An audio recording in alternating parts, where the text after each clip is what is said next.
Hello everyone and welcome again to I don't know what this is, maybe a podcast, maybe it's just me talking to myself. I don't exactly know the terms, but what I do know is that I want to share a few thoughts. So today's headlining topic is about insecurities.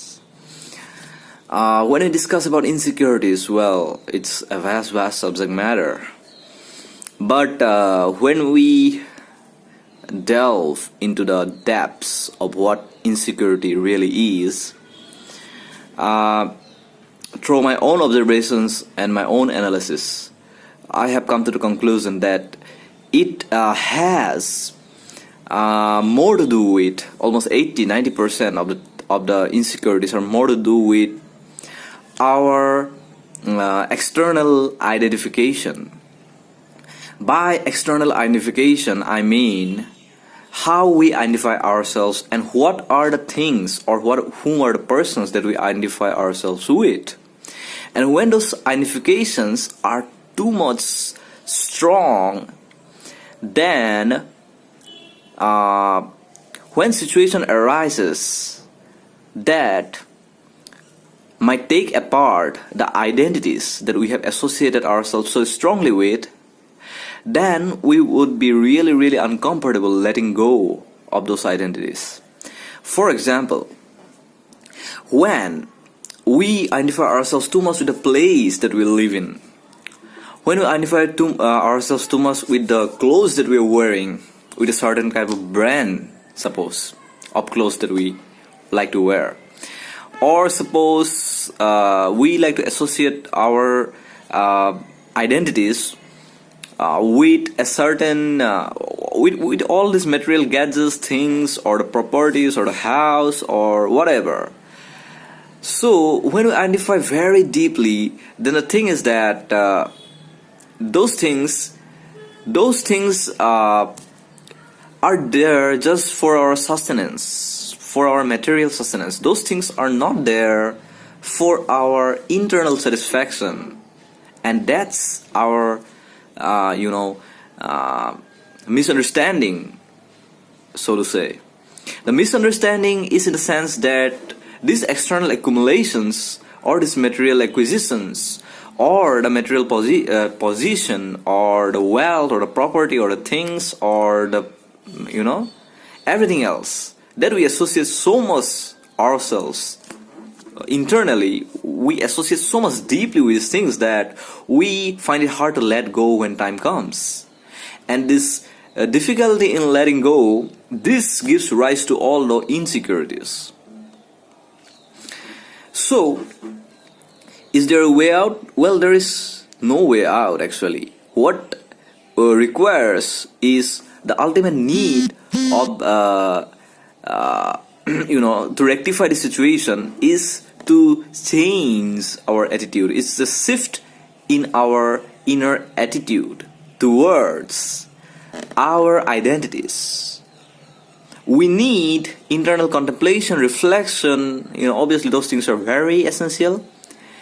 And the end goal of this internal reflection it should be to separate ourselves from these identities, because these identities are definitely not us. They sustain us, but they are definitely not us. It's certainly very natural to have a very painful reaction or to have some odd kind of reactions. It's okay to have any kind of reaction, so to say. But suddenly, with time, certainly we need to come in terms with it, and that is important. So the time we require to recuperate and get back on track depends upon how much we are actually identified with those externalities, because these things are never fulfilling. How much ever acquisitions, accumulations, property, position, or whatever that we may acquire in the duration of our lifetime, so to say, doesn't actually give the estimate of who we really are. It doesn't. It never does. It's rather the internal experiences of our life, of our heart, of our contentment, of our satisfaction that we have.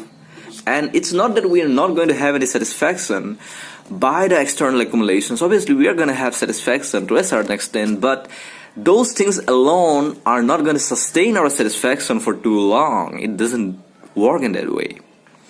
So, what we need for that sustenance is deep contemplation on what we really want in our life, what will make us really happy in our life, and slowly, incrementally go on working in that path.